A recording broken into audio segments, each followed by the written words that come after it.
Talking to strangers in Nashville is interesting because you're very likely going to talk about music. And if you're very lucky, your husband and the producer of this podcast has been longtime buddies with a man who's partly responsible for bringing some of the best up-and-comers to our fine city. As a reminder, Surprisingly is all about finding one-on-one connections with strangers and going where the conversation leads.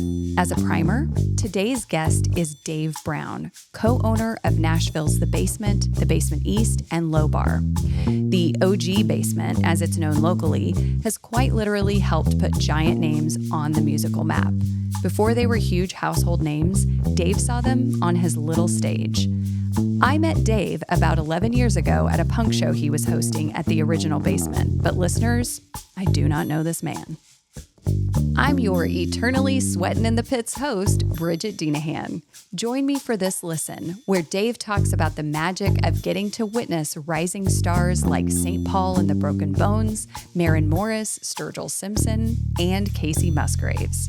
And look out for the next episode drop, where he regales us with stories about hitching across the country and the feeling of getting a song he wrote over 20 years ago picked up by a band. Dave Brown, welcome to Surprisingly, where I sit and talk with a stranger about whatever the heck comes up. Excellent. Thank you for being down to experiment and go with the flow with us. Well, thank you very much for the invitation.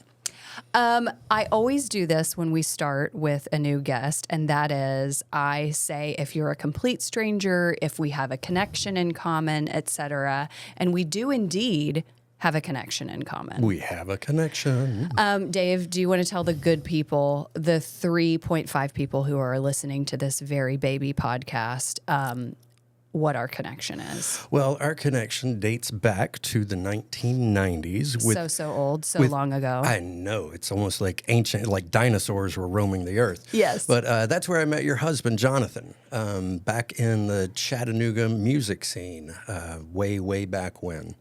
And when you first met my husband, Jonathan Evans Kacey, who is also, if this is your first time listening, our producer of this podcast here at Fresh Consumables Studio in Nashville, Tennessee.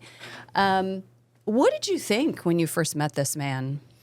My first impressions, honestly, were just he's really cool. He was a great bass player. He played in Dr. Shock and the Go-Go Monsters, which was a rip-roaring, face-painted, confetti and hot dog throwing kind of band. It was quite a remarkable thing for Chattanooga at the time. Is this the one where, or maybe there were several, I don't know for sure that it was just one, where my husband shopped in the preteen and teen girl section of department stores because he had to wear very, very tight pants? Well, the 90s are kind of fuzzy and vague for me, but I do remember him wearing dresses on stage.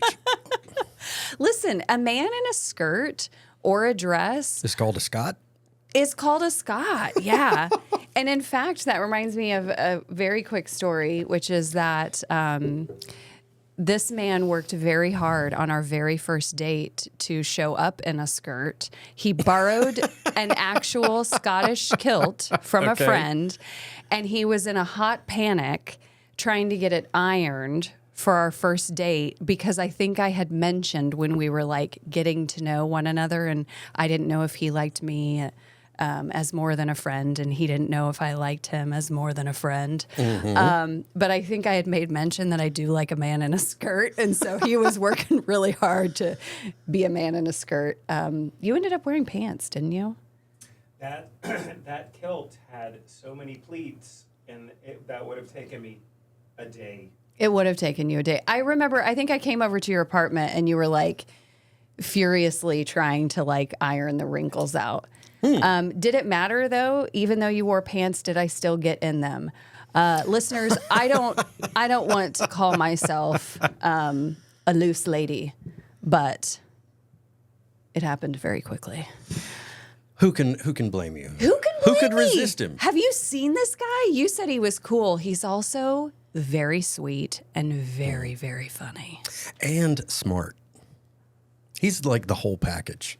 I know. He really is. I'm such a lucky duck. Even though I say I'm not lucky, I'm just strategic. You know, I chose well. I waited for the right one and I scooped him up. That's wonderful. Yeah. That's a great story. So listen, Dave Brown, we have met.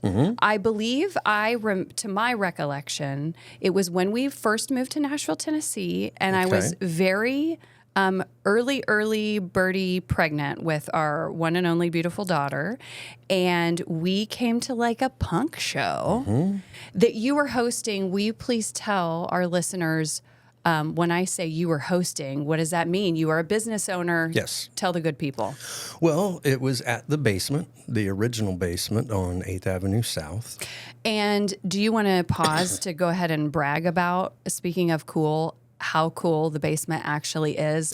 Now, listen, I know you're a humble man because you're friends with my husband, but I'm going to say everyone in this community, and even especially like up and coming bands across the U.S., know exactly what the hell the basement is, because your business is kind of a big deal and an institution in this city, I would say. Well, now, how would you put it? That's very flattering. I would think of it. Get it out. Listen, it's the morning time, people. You're going to hear some phlegm. I think when you've been around that long, maybe those words are thrown on you. I hate the self-brag, so I'm just not going to go there. Okay. The thing that I love about the basement, and I think what makes it really, really special, is when I first walked in the doors, it was just the heart, forgive the cliches, but it was the heart of rock and roll. It was, I've often described it as street level rock and roll. And why I love that so much is we are giving kids their opportunity to get their foot in the door and on a stage. And I think that's the essence and core of rock and roll. And I think, you know, of course, great artists go on to make great masterpieces, but I just love 4 kids with drums, bass, and guitars just tearing it up and letting out their hearts. Oh. And, you know, it's all about that passion and emotion of an energy, you know, of what it is to be young. And the minute I walked in there, I knew it was, wow, this is the place where I want to be. And originally, I got hired as a bartender one night a week. That's how you started out? Oh, neat. And I had, before that, I had run a small music venue in East Nashville called Radio Cafe. Okay. And I did that for about 2.5 years. And when I left there, Grimey's, my now business partner, Mike Grimes, Grimey's then business partner, offered me a job to work one night a week. And I loved it so much that any other job I took, I told them, if you don't work around my schedule for the basement, then I'm not working for you, because that's where my heart is. And about 5 years after I signed on there, Mike's original business partner, Jeff Donovan, sold his half of the business to Mike and I. And from there, 5 years after that, Mike and I expanded and opened the Basement East. And then a year and a half ago, we expanded again and opened Low Bar, the bar underneath the Basement East. Need fresh content like social and web assets, copywriting, and more? Visit freshconsumables.com. That's a lot of business, man. That's a lot of fingers and a lot of pies. Well, it was a lot of hustle. Yeah. And it was basically, the thing about the OG basement, it's and people call it that in Nashville, right? The yes, OG. They do. Yeah. Which stands for For all you uncultured folks out there, original gangsta. I did have to explain that to my daughter at one point. She was like, "Mom, what's OG?" I was like, You should have made up something. I know. It's a lot funnier. I know. Made her even whiter than she is. But, it came to a point where I realized no matter how much I loved the original Basement, it was the long game that we had to think about. And the business model was built on me being behind the bar and Grimy being behind the soundboard. And it just, wow. It really hit me when I realized it's like there is no retirement. There is no exit plan from this until one of us just falls over dead. You two were creative dudes who just were in it for the love of the game. We were overgrown teenage boys who loved beer and rock and roll. Yeah. And it was insanity. I loved that time in Nashville. It was before Nashville became an it city. Yeah. It was all underground rock and roll and just some of the craziest, most fun stuff you can imagine. But, as we get older, as we all do. If we're lucky enough to be Earthside for that long, yeah. Yeah, there was no exit strategy. And, I made enough to pay my bills, but there was no money being put back for the golden years. And so we looked for a second venue opportunity. And, it's funny because I always say if it weren't for St. Paul and the Broken Bones, the Basement East would not exist. Do you know them? So I do know them, and I discovered them through a friend less than 2 years ago, and I saw them at Brooklyn Bowl. Mm-hmm. Was it like a little over a year ago?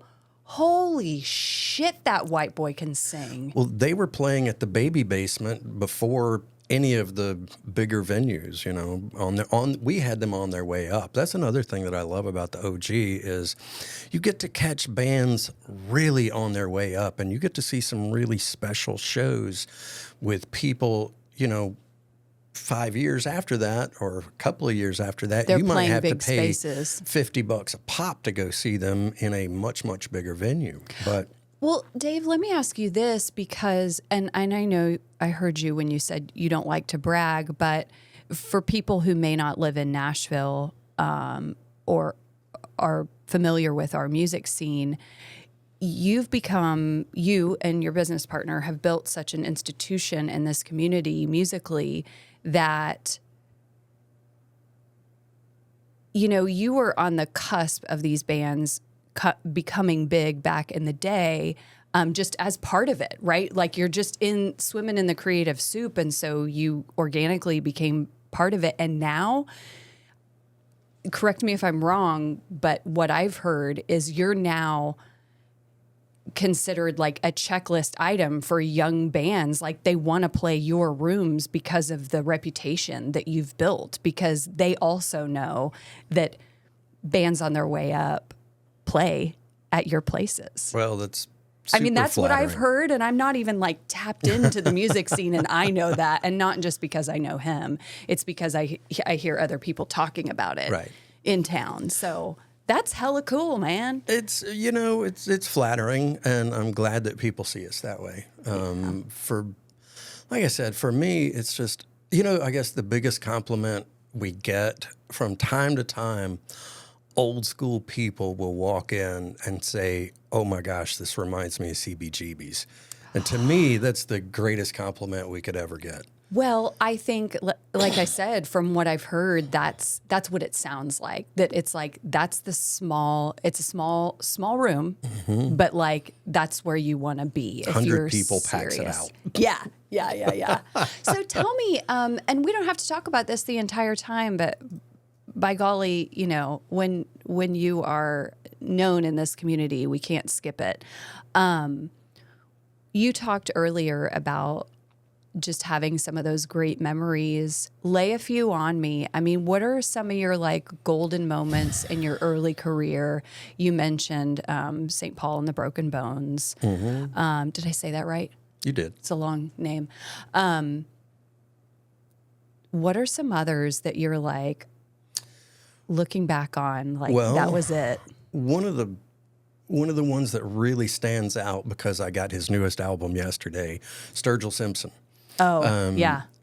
Way back when. And this is when the building that we are in, 1604 8th Avenue South, it was so magic back then because every nook and cranny of that 4-story building was devoted to music in some way. Mm-hmm. Every single part of it. Grimey's record store was on street level. Above that, 30 Tigers Records. And Sturgill was on 30 Tigers when he put out his first album. And, I had never heard of him naturally because it was his first album. But he did a residency where he was playing like one night a week for the month, right? Mm-hmm.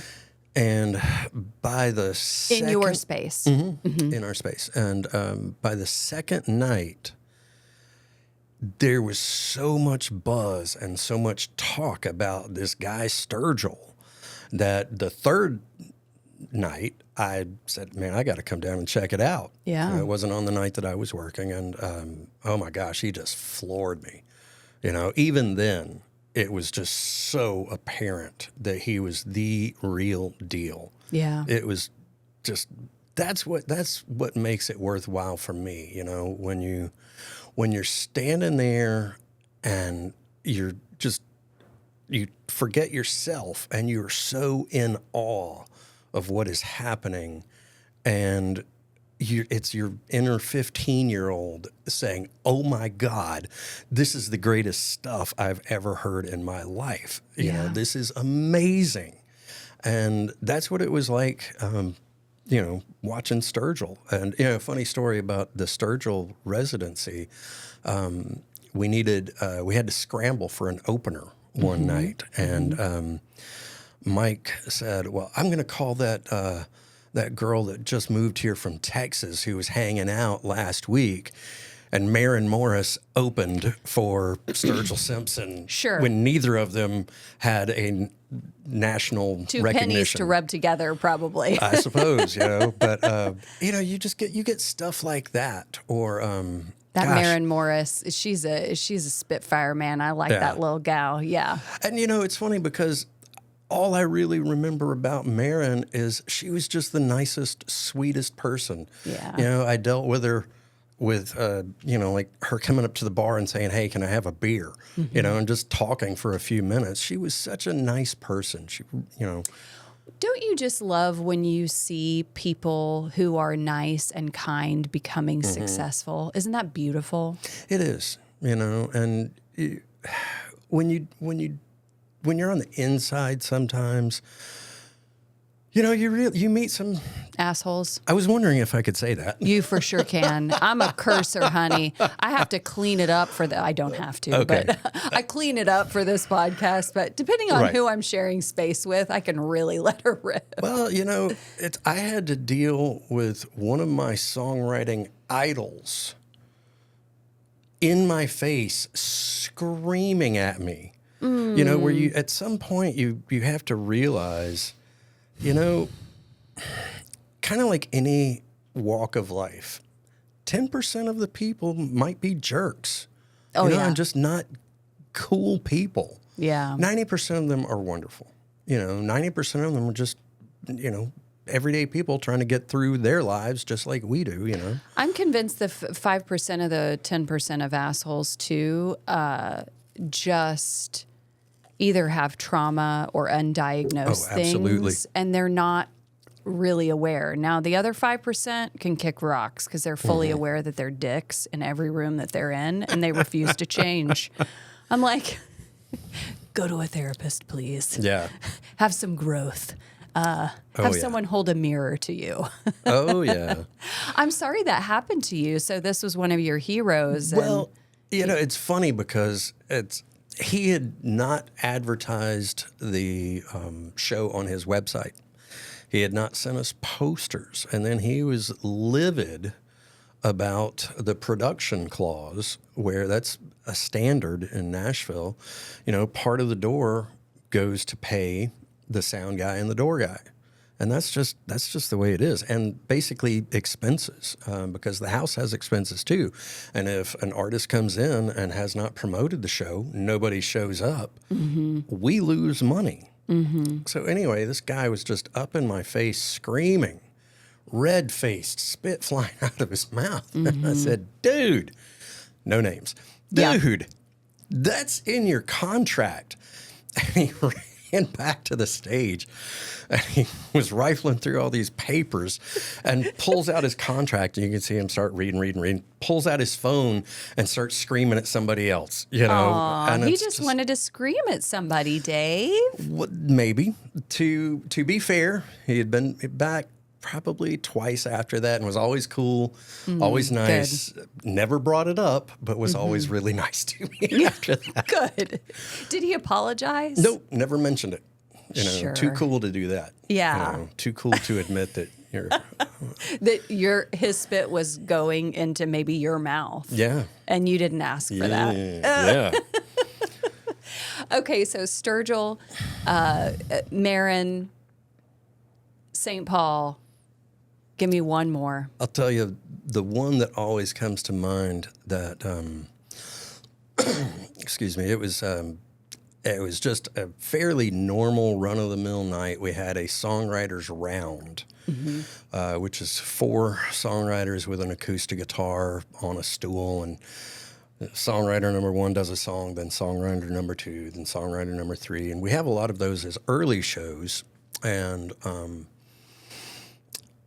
I had noticed a woman who was part of the round who was wearing a plain white T-shirt with something fairly filthy written on it in magic marker. I'm going to say it was the C word. I don't remember, You don't even honestly. know. I didn't. Okay. I didn't really notice because it was just so, just another night. And I will never forget. I was behind the bar and washing dishes, and the first words out of her mouth on stage transfixed me. I stopped what I was doing, and I was like, I have to pay attention because this person is the real deal. Yet again. Kacey Musgraves. Okay, I was going to say, merry-go-round. were you correct in your assessment of that person? Holy smokes! I mean, it was just.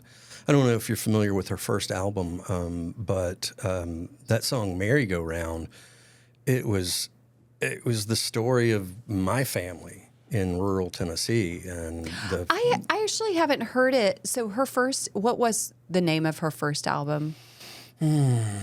This is why Trailer Park, I think. Okay, this is why I have my phone sometimes too. I'm not familiar with that one. Was it her second album that was like just massively popular? I might have to. I don't know if it was the second or third, but it was the one, funny enough, that our buddy Daniel Tashin, well, I don't know if he came on with I think the one that got her the Grammys. I'm looking it up right now. You know, that's one of the things I love about Nashville. It's such a small, tight-knit community. You know, Daniel Tashin had been buddies with my business partner Grimy and the venue and played there all the time. And, you know, he caught maybe his biggest break when he hooked up with her somehow and produced one of her big albums. Yeah, so here we go. So 2013, same trailer, different park. 2015, pageant material, which is lovely. I've dipped in and out of that one actually somewhat recently. I love Star-Crossed. I know I had another guest on that was like, I'm not impressed with that album. And I was like, we're about to fight. It's different, but I would say like a slight departure from some of her older stuff, but it's still beautiful pop music. You know, it's funny. I was thinking about this. And she maybe wouldn't call herself pop, but yesterday, pop maybe country. this morning, but I was specifically thinking about, I saw a reference in the news about Beyonce and her country album, right? Yeah, let's And, talk about it. well, I'm not that familiar with it. I listened to it when it came out. But I was thinking, it's like when Neil Young went country, it's like we look back on it now and it's like, nobody cares. It was just an artist expressing themselves. Make some shit, man. However they want to feel, what they're feeling in that moment. Heck yes. What they're into, they're going to do that. And genre is so funny that way because music is for the people. It's for everybody. Yeah. And I've seen so many albums come out where I'm like, alternative? Really? It's because you couldn't categorize it. Yeah. Or the songs, maybe some are pop, maybe some are country, maybe it's bluesy. And you just slapped this other label on it. It is fascinating. I think our brains, we're human beings and we want to categorize things. But yeah, let artists do whatever the hell they want. Yeah, and if you don't dig it, so what? It's like... Exactly. I see so many people that are so invested in their opinions of things. And it's like, man, who cares? If you don't like it, don't buy it. Don't listen to it. I don't have to listen to anything except what I choose to. Exactly. We have another mutual friend that we were just talking about in the hallway, and our friend Josh, who you know, who I say to his face that he's a massive music snob, and he comes over and he makes fun of my records. And I'm like, you're in my house. You're not allowed to do that. You keep Mariah Carey's name out of your mouth because I enjoy her. And I would never go to your house and make fun of what you listen to. Yeah. Not trying to yuck your yum. I've said that on this podcast a few times too. Yuck your yum? Yeah, don't that is yuck. Awesome. Yeah, it's a good one. Steal it. I've stolen it from somewhere, I'm sure. Don't yuck people's yum, especially when it comes to art. If your yum is hating people and being violent, I'm gonna yuck it all day long. But outside of that, when we're talking about art, when I give my opinion, I'm like, I don't dig it. But if you dig it, good for you. Who cares? Well, my business partner is in a band that's been playing in Nashville for 20 plus years, Guilty Pleasures. And it's what a funny. Great name. Well, it's funny because why do you have to feel guilty about something that you love? It's if you love it, you love it. And that's just all there is to it. And don't feel bad about it. It's just if other people diss it, that's their issue. Yeah. Not yours. Yeah, exactly. Enjoy. A few years ago, speaking of guilty pleasures, there's a very small niche brand called Pleasures. That's the name of the brand. And they make really whack, like limited run stuff. I say whack meaning like the design is always provocative and interesting. And I have a bright green embroidered trucker hat that says like full front of the hat Pleasures really big. And I told Jonathan, this was like maybe 3 years ago, I had my year of pleasures. I'm like, I'm careening into middle-aged womanhood and I deeply don't give a fuck. And and that year, like I went to Iceland, I went on a bunch of girls' trips, and I was just awesome. like, and I wore the hell out of my Pleasures hat everywhere I went because I'm like, when I say something, I mean it. That's I've come to the same point where I'm approaching 58 now, and I don't remember when or. It's just, at some point, I was like, I don't give a fuck about being cool or being seen as cool at all anymore. I love what I love, and if somebody doesn't like it, who cares? That's their problem. When you were younger, Dave, did you ever think about what people thought of you? I think all of us did to some degree, especially people on the scene. You That's an important work hard distinction. to maintain an image, and you work hard. I think people work hard to present an image to the world as to how they want other people to view them. Yeah. And now I just I really don't care. Yeah. I mean, part of my image, I suppose, was not caring, but it's how much do you foster being seen as not caring as Correct. opposed to really just not caring. Well, I think you've talked a lot about being in a space with an up-and-coming artist and instantly knowing, because the vibes are immaculate, whether someone's got it or they don't got it. And I also think that if you are an intuitive or perceptive person who's paying attention, I think you can feel and sense when someone is trying to give you a perception of them, Right. rather than being authentic. I feel like one of my spiritual gifts is, and this is a little bit of a brag, but I'm like, I know when I'm full of shit, and I assume that people can tell when I'm full of shit. And I'll usually be like, I'm bullshitting you right now, but I'm going to do it anyway. I can always tell when I'm, my good friend Amon always says, if I'm meeting your representative, am I meeting you or am I meeting your representative? Right. Like, is this your PR persona? Are Right. you masking in Putting front on of the me? face. Putting on the face. And when you're a person who can see through that, I do think it is such a gift from Lady Jesus, God, whatever, universe, whatever you want to call it. I think it's a beautiful thing.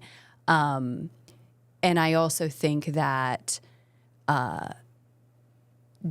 just being a human and the idea of trying to put on is a useless pursuit. As a parent, I want our daughter to grow up knowing she's getting ready to be 11 in a couple of weeks. But I want her to know that that's a waste of your time, darling. Just be kind and be who you are. You're not always going to be kind. Right. I've met you. You're also my daughter. I'm not always kind, Right. but I try to be fair. You know, I would think maybe the one exception to that is people who are in the acting business. You know, it's like 100%. you put on a mask for that. We're paying you to do that. You should. Yeah. Well, you know, I guess what I'm really thinking about is in the business of music. Yeah. There's so many people who really, really work hard and become, you know, a great, you know, a proficient working musician. That's, you know, that's a tremendous tribute to them that they have done that. But I guess what I was really talking about was there's some people who are just the naturals that, Right. you know, just, and my favorite example, I guess, would be Jimi Hendrix. You know, that guy personified the electric guitar. Yeah. And, you know, of course, he put in his chops, he put in his time, his practice, and he paid his dues, but he is a natural. There are other great guitar players who maybe weren't naturals, but worked, you know, and, you know, so, yeah, you can tell when there are people who are putting on the act in music. That doesn't mean they're bad, but I hear that. some of them are. Some of them are just boring, you know. It's like, you know, in the music business, you see a lot of people who aren't that good, you know, because a lot of people have a dream. And yeah, that's fine too. It's, you know, it's just everybody tries. I think there's also a balance too. I think about this a lot, and I think we've covered this with another guest, where it's like, are you in it for the art or are you in it for the fame? Because they can go together, but if the fame goal is more important than the art, Right. that's where I think, and this is just my assumption, where the discrepancy comes sometimes. And I think there's a third avenue Yeah, to tell that, me. and the people who are in it to make a living. You know, I know a lot of side musicians who are just, you know, they're good musicians. They're really, really good at what they do. And so that's what they pursue to pay their rent, to pay the mortgage, to raise their children. You know, Right. it was explained to me years and years ago, a bass player that, you know, he was a regular in the club and I knew him, and he was out playing for one of the really big pop country acts. And, you know, I was asking him about it, and he said, look, man, you know, I can go out there and play music and make enough money to pay my bills lead my life. It may not be my kind of music, but you know what? When I get back to Nashville, that's what allows me to do this. And that's when he was playing with his band at the basement, you know, and it's, there's so many guys, so many women, all of them, who go out and they might not be playing the music that they would want to play, but for them, it's not putting on a suit and tie or sitting at a desk. It's, you know, maybe they just started in music as kids and were very, very proficient at it through, you know, their education, and then said, well, you know what? I don't necessarily want to go into the world of banking. I'm just going to go play bass or play drums. Try to make it work. Yeah. And it might not be exactly what they want to do, but they make a living. What about you? Okay. Do you play music? I do. What do you play?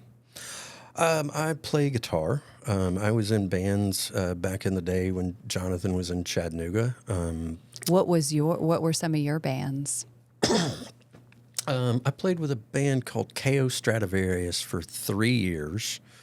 When that band broke up, most of the guys became my backing band for the next 3 years or so. And then after that, I ended up moving to Nashville via the West Coast. It's funny. I never planned on moving to Nashville. It was. You're not the first person we've heard that from. Yeah, it was to quote. Me either. You know, I had moved out to the West Coast for the woman I was dating at the time, and when that fell apart, I got in my truck and just started driving, and drove down through one of my old hitchhiking routes, Route 666, which is no longer there. Thank you, Bill Richardson, who has no sense of humor. But I got to Albuquerque and called a friend in Nashville and said, you know, I'm not really sure what I'm doing. I'm kind of in trouble. I think I've got enough gas money to get to Nashville. Can I crash on your couch until I figure out what I'm going to do? And 25 years later, I'm not on the couch anymore. Okay, good. I was going to ask. But yeah, it was fun. You know, when I first got here, I was getting my foot in the door with writers' rounds and open mics and all that. I had a small publishing contract out of Texas. But then when I got the job at Radio Cafe, there came a point I just realized that I was burning the candles at both ends and decided, you know what, I need to put this to the side for the moment and concentrate on the live music business, because it was so much fun. It was so fulfilling and just, it was a blast. But I was behind the bar at Radio Cafe 6 nights a week. I did all the booking, most of the bartending, all the management, all the ordering, everything. And I was just, you know, it was physically too much to continue. Oh, sure. But the cool part about that is, you know, I realized then I was more of a songwriter at that point than a musician. You know, and I realized, you know, I can be a songwriter at any point in my life, and I need to concentrate on this to make my money right now. And I did. And, you know, it happened with the pandemic, but during the pandemic, or right before the pandemic, you know, the Basement East got hit by the tornado. And so for a year and a half, I really had nothing to do and had to figure out how to fill all the waking hours of a day. And so I bought the guitar of my dreams. What was it? A Fender Thin Line Telecaster, surf green, which is a very calming, soothing color for me. Love your jacket, by the way. Thank you.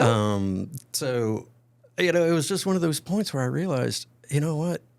I'm going to do what I never did as a teenager, what I should have done. And for the first time in my life, got up every day and started playing guitar and learning scales for the first time. Were you one of the people who during the pandemic actually did something useful with your time? Oh my gosh, I turned my entire backyard into raised bed gardens and a berry cage where... Wait, you got a berry cage? Oh, yeah. We're coming over, bud. 300 square feet, 10 feet tall. And Dave, we just met. Why are you flirting with me so hard? And in front of Jonathan. My husband's right there. Oh my gosh. Well, Are these things still producing for you? Oh, absolutely. Oh, you jerk. It's Oh. true. I am a jerk. What do you got? I grow my own food. What an asshole. Oh, man. We need to know you in the pending Well, apocalypse. so, it really just... Tell me about your dang garden. You have so much time. I had so much time during that pandemic because, A, we couldn't even open as a business. Nope. B, our building was destroyed. So even I if remember we could driving have by opened, that thing. Ooh, oh, it was gosh. sad. It's pretty That was scary for horrific. everybody. And we just passed the anniversary of it. It's awful. But so I had nothing but time. And so to keep myself from going crazy, really, I bought that guitar sight unseen from a guitar shop in Chicago. Did you go up and get it, or did had they it ship mailed. it? Turned out to be great. First time I ever had a maple fretboard. Ooh, it's so nice.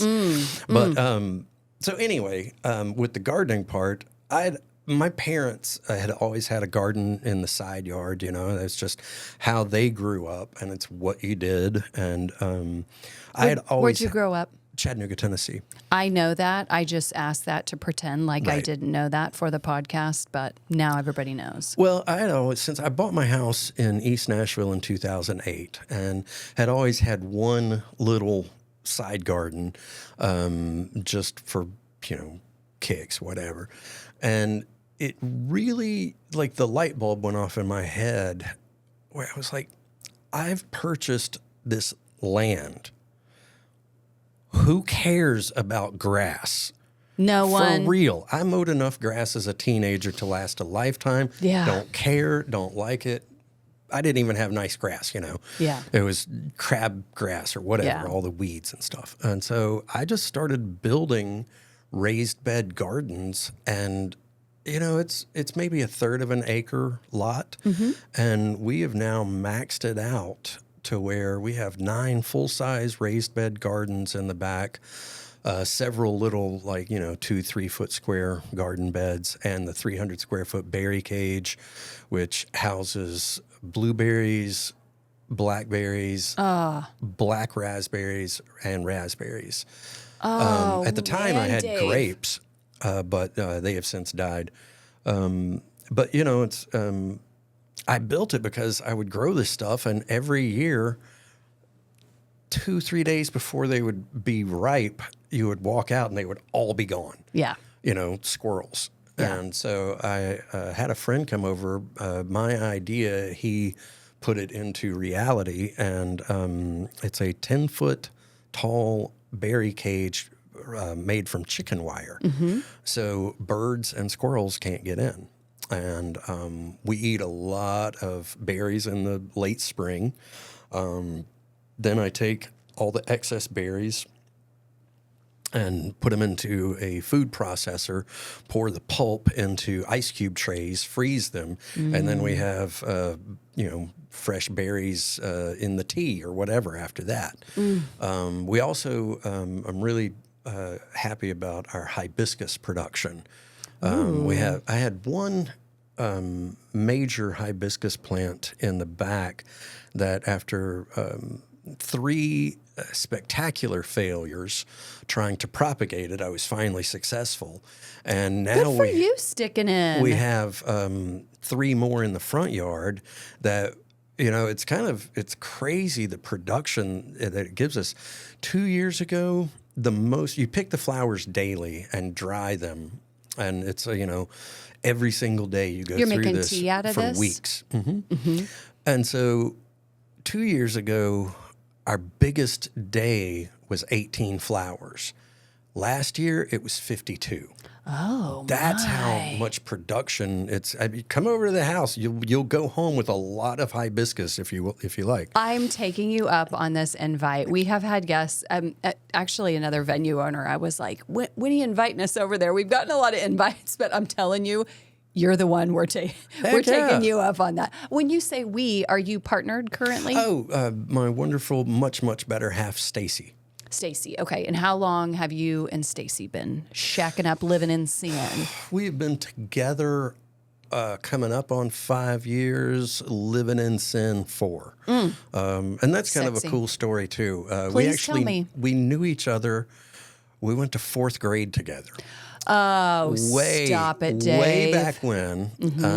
And I love hearing people, like, I'm looking at your sparkly ass eyes right now, and I love looking at your face when people talk about the love of their lives. It's cute. We went to elementary school together for about a year and a half, and her family moved out of the neighborhood, still in Chattanooga. And we kind of, knew each other, but ran in different circles all through high school. And then I left, and I was in Texas for a few years in college. And then when I dropped out of school, ended up drifting across the United States for 3 years, just town to town, washing dishes, doing whatever. And hitchhiking, apparently. And hitchhiking. Wild man. I ended up back in Chattanooga in 92. The year after that, she moved to Colorado and was there for 30 years. And Passing ships. 5 years ago, November, I had gotten on an electronic, a dating app, right? And I was trying to approach it scientifically. And Such a straight man. so every day I got on and scrolled through, and every day You I were like, interacted. I have good odds if I just participate. Exactly. I'm a numbers guy. And, it's like I was playing the odds. And it was Thanksgiving weekend, and I was scrolling through, and I ended up going back no a couple less. I was like, that's Stacy. I know her. There she is. And I was so lucky. There's so many little things about this story that make it the minor miracle.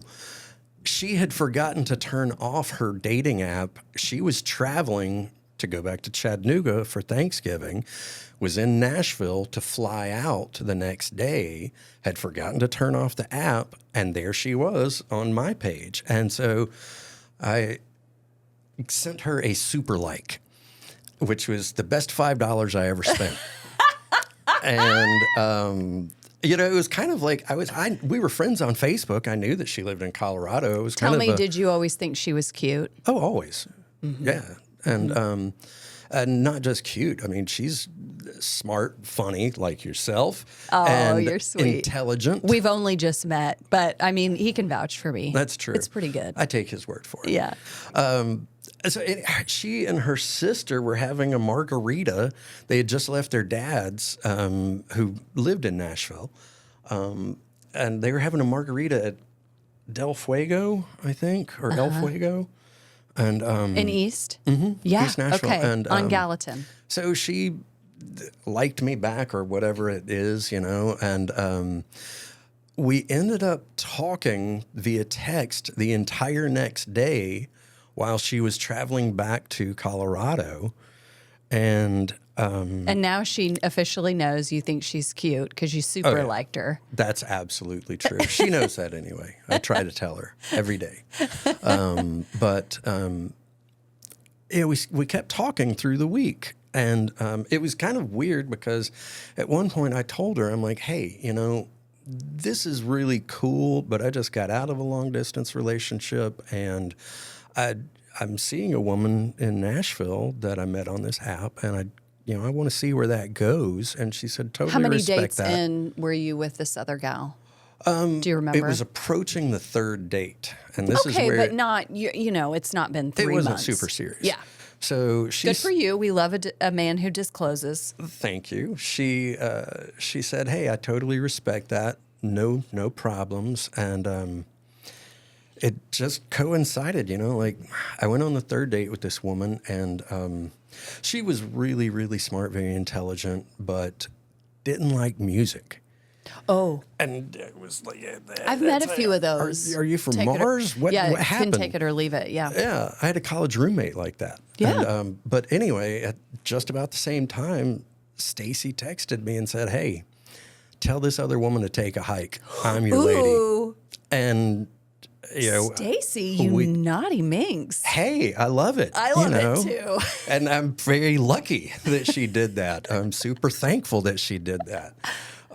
So we just started talking and calling each other. Then she flew to Nashville, and I knew that she was the one. We were, she's coming from a rather small place in Colorado to Nashville, and She was just to reiterate, she was living there still at the she'd time. been in a town called Sawpit for 30 years. Okay. From Denver, where is that? Southwest. Okay. Okay. But anyway, I knew she was the one. I said, well, it's Saturday night. We went out the Friday night. And I said, what do you want to do? And she said, well, we could just stay here and watch music documentaries if you want. And ended up watching a documentary on the Replacements. I was like, okay, she's the one. That's all it takes. Then I flew out to Colorado, and we flew back and forth for a while, and we kind of knew pretty quickly this is a serious thing. When you get to a certain age, I would hope, and this is not me, I'm not trying to be ageist, but there is something that happens as you get older where you're stuck in your ways, sometimes in a really good way. You hopefully know what you want and what you don't want, by the time you're like 25 for women, 35 for men.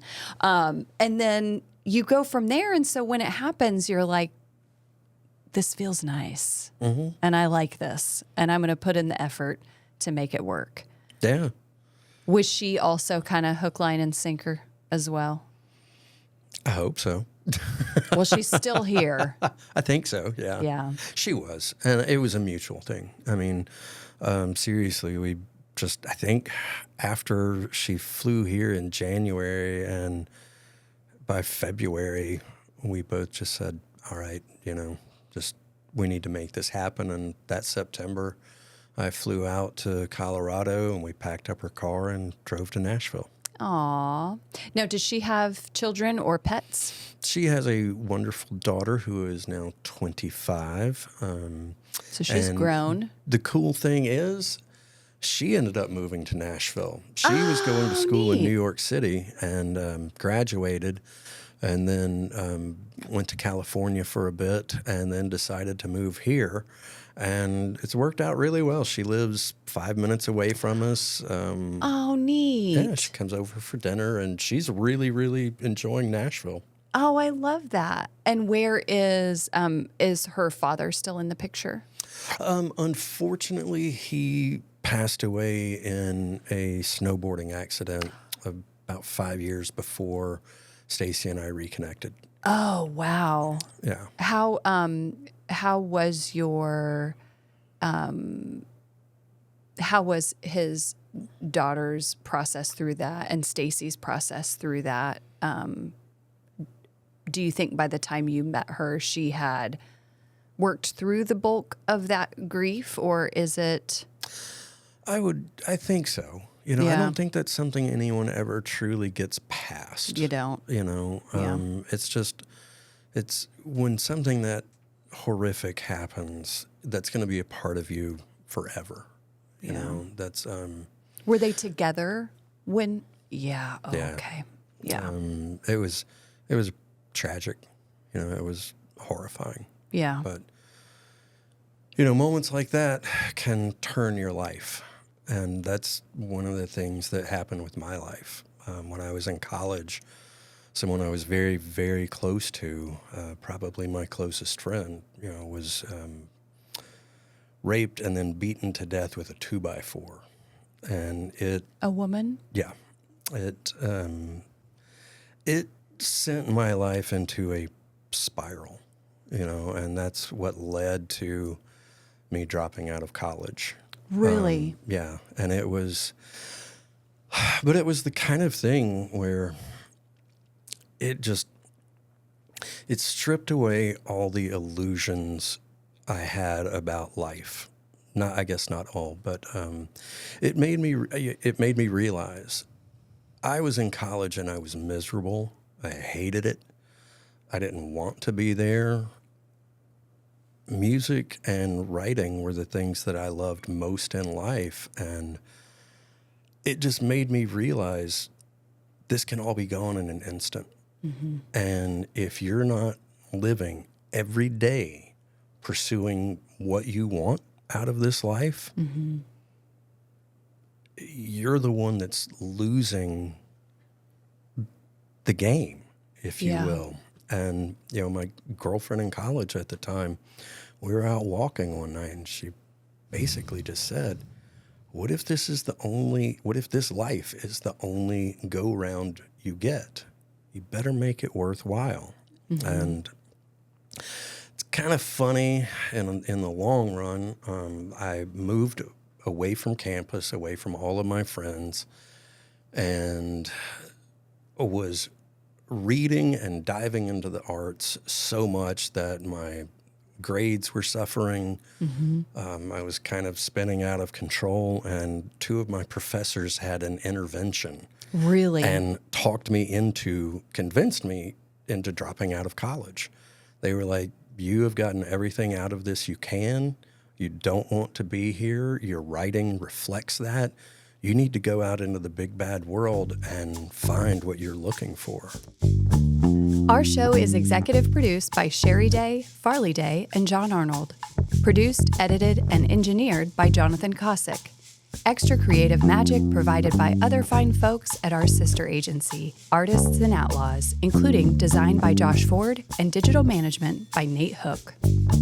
If you live in the Nashville area or are visiting soon and want to be a guest, email us at jonathan@freshconsumables.com. That's JONATHAN@freshconsumables.com. Want to hear more of Surprisingly's meaningful and unpredictable conversations? Subscribe now wherever you get your podcasts. I'm your host, Bridget Denahan. Thanks for listening.